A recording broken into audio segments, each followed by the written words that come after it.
नमस्कार दोस्तों जैसे जैसे हम श्रीमद् भगवत गीता का ज्ञान वार्तालाप आप सब से करते जा रहे हैं, वैसे वैसे ही हमारे स्वयं के जीवन में भी गीता ज्ञान से बहुत कुछ सीखने को मिल रहा है कि हर एक इंसान की ज़िंदगी जीने का सहज तरीका क्या होना चाहिए और हमें अपनी ज़िंदगी रोज़मर्रा के सब कार्य निपटाते हुए हंसते खेलते कैसे व्यतीत करनी चाहिए। सो हमने अपने अब तक के अनुभव से ये तो ज़रूर जान लिया है कि अगर आपको अपना जीवन चरित्र ऊंचा उठाना है, अगर आपको कुछ असंभव भी संभव करके दिखाना है, तो आप हमेशा ही गीता सार को हर समय स्मृति में रख कर हर कार्य कीजिए, क्योंकि जीवन एक संघर्ष है और आप उसके निर्णायक हैं कि उस संघर्ष पर आप जीत कैसे प्राप्त करेंगे। सो इसी कड़ी में आगे बढ़ते हुए आज हम आपके साथ श्रीमद् भगवत गीता के 9वें अध्याय के श्लोक नंबर 9, श्लोक नंबर 10 और श्लोक नंबर 11 पर ज्ञान की आध्यात्मिक चर्चा करेंगे और इस बात को समझने का प्रयास करेंगे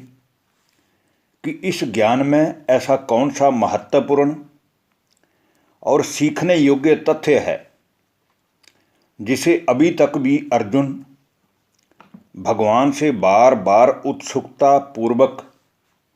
स्पष्ट करने को कह रहा है। तो आइए दोस्तों, अब हम बात करते हैं श्रीमद् भगवत गीता के 9वें अध्याय की श्लोक नंबर 9 की, जिसमें कहा गया है, नाच माम तानी कर्माणि निबंधन्ति धनंजय उदासीन वदासीन मसक्तम तेषु कर्मसु। भगवान कहते हैं कि हे अर्जुन, हालांकि संसार के जितने भी मनुष्य हैं,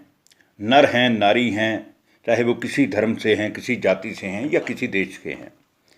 वो सभी ही अपने कर्मों में फल की चाहना रखते हुए कर्म करते हैं और कर्मों के फल में आसक्त रहते हैं।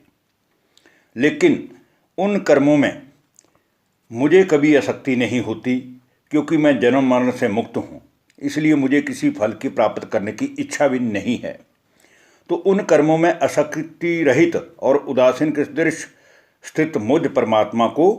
ये जो कर्म है दुख और सुख के कारण है, हार और जीत के कारण है, वे ऐसे कर्म कभी भी मुझ ईश्वर को नहीं बांध सकते। अब हम दोस्तों बात करेंगे श्रीमद् भगवत गीता के 9वें अध्याय के श्लोक नंबर 10 की, जिसमें कहा गया है, मयाध्यक्षेण प्रकृति सूयते सचराचरम हेतु नानेन कौन्तेय जगद्वी परिवर्तते। हे अर्जुन, मुझ अधिष्ठाता की सकाश से ये समस्त प्रकृति चराचर सहित सारे ही जगत को रचती है और इसी कारण से ये जो सृष्टि चक्र है, या जिसको हम संसार का चक्र कहते हैं, या जिसको हम जन्म मरण का चक्र कहते हैं, या जिसको हम 4 ऋतुओं का चक्र कहते हैं, या जिसको हम 4 युगों का चक्र कहते हैं, या जिसको हम सृष्टि ड्रामा कहते हैं, या जहाँ पर सारे संसार की आत्माएं अपने अपने भिन्न भिन्न कर्मों का पार्ट प्ले करते हुए सुख और दुख का अनुभव करती हैं, ये सारे का सारा जो सृष्टि का चक्र है, ये ईश्वर जो जिसका अध्यक्ष है, उसी के ही तले ये जो प्रकृति है इस जगत को रचती है और इसी कारण से ही ये संसार का चक्कर लगातार घूम रहा है। अभी हम दोस्तों आज की वीडियो के अंतिम श्लोक और श्रीमद् भगवत गीता के अध्याय नंबर 9 के श्लोक नंबर 11 की बात करेंगे, जिसमें अर्जुन को समझाते हुए फिर भगवान कहते हैं,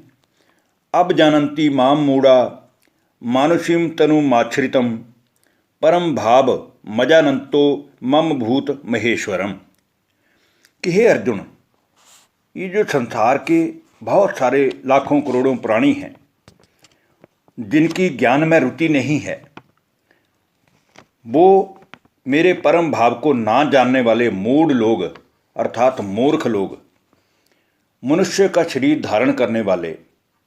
अर्थात सृष्टि पर अवतरित होकर मानव शरीर में दिव्य प्रवेश करने वाले मुझ ईश्वर को भी तुच्छ समझते हैं। अर्थात वो मुझे भी अपनी योग माया से संसार के उद्धार के लिए, अर्थात संसार के कल्याण के लिए, अथवा इस सृष्टि पर दुखी मनुष्यों को सुखी बनाने के लिए, अथवा इस सारे ही संसार में पतित आत्माओं को पावन बनाने के लिए इस सृष्टि मंच पर आए हुए मुझ ईश्वर को भी साधारण मनुष्य ही मानते हैं, क्योंकि उनको ना तो मेरे दिव्य अवतरण से कुछ लेना देना है और ना ही वो अपनी कर्मों में श्रेष्ठता लाने का प्रयत्न ही करते हैं। इसलिए उनको लगता है कि केवल स्त्री और पुरुष ही इस संसार की उत्पत्ति के कारण हैं और वो मुझ ईश्वर से दूर रह अपनी तामसिक वृत्तियों द्वारा हर कर्म बिना मुझे याद किए करते हैं और यही उनके दुखों का सबसे बड़ा कारण है। इसलिए हे अर्जुन, तू अभी इस गीता ज्ञान के द्वारा अपना उद्धार करने के लिए पहले तो मुझ ईश्वर के दिव्य स्वरूप को जान और उसके बाद फिर कर्म कर, तो तेरे सारे ही कर्म श्रेष्ठ हो जाएंगे। धन्यवाद। नमस्कार दोस्तों।